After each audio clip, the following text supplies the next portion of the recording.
The Royal Flying Doctors saved my life. 9 years ago, I had a severe farming accident where I was completely scalped. I was taken to the local hospital and there was a lot of chaos because at the time I was 13 weeks pregnant. They immediately called the Royal Flying Doctors service. Once the Flying Doctors entered the room, calmness came across the room. The Flying Doctors took over the situation, they told me the risks and they asked me, "What do you want to do?" And I said, "Get me home to my 2 other children." They put me straight onto the plane and flew me to Sydney where I received the care that I needed that was not available in the area that I live.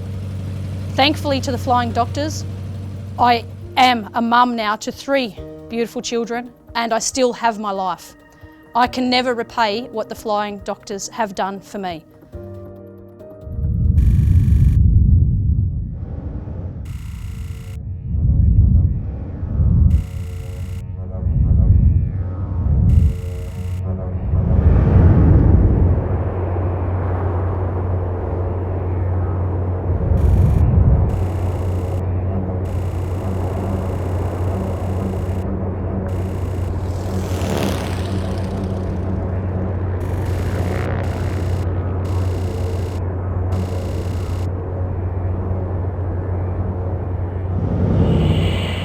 What I love about working with the Royal Flying Doctor Service is the deep respect that's amongst the team, the pilot doctor nurse team, and the deep respect that we have for our patients and our patients have for us. And if we didn't work together with our patients as a team, the service couldn't function.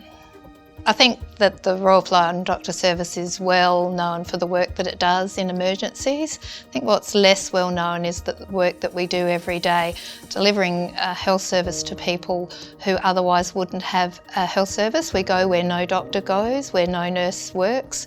So we're out there giving a baby an immunisation, doing an antenatal check, having a yarn with somebody who's got a mental health problem, stabilising somebody's blood pressure, and that saves lives.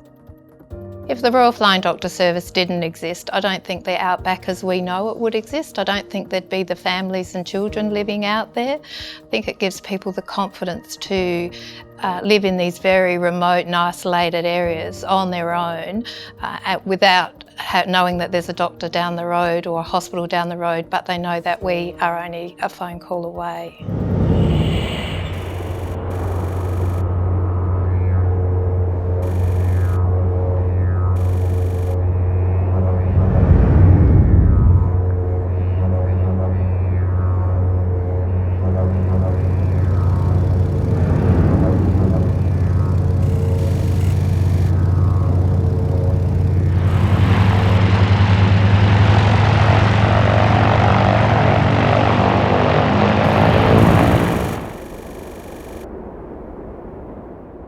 My family, 5th generation pastoralists, and grew up in southwest Queensland.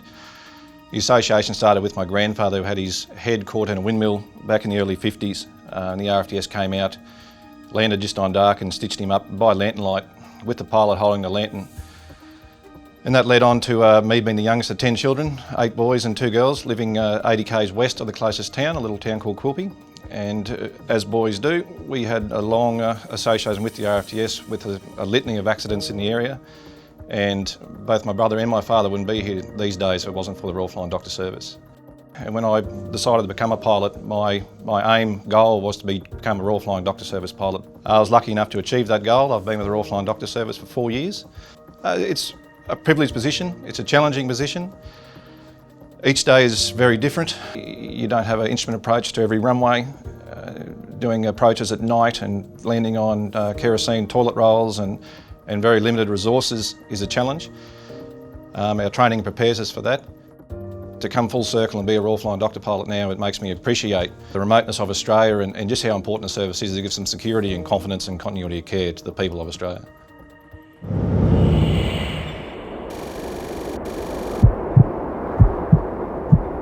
West over 75, then we can go flaps up now. Yeah.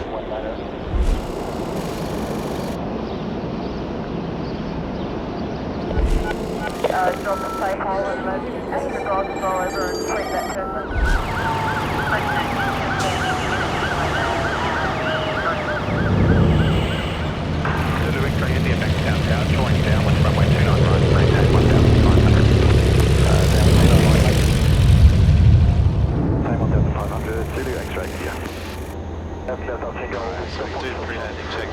going in.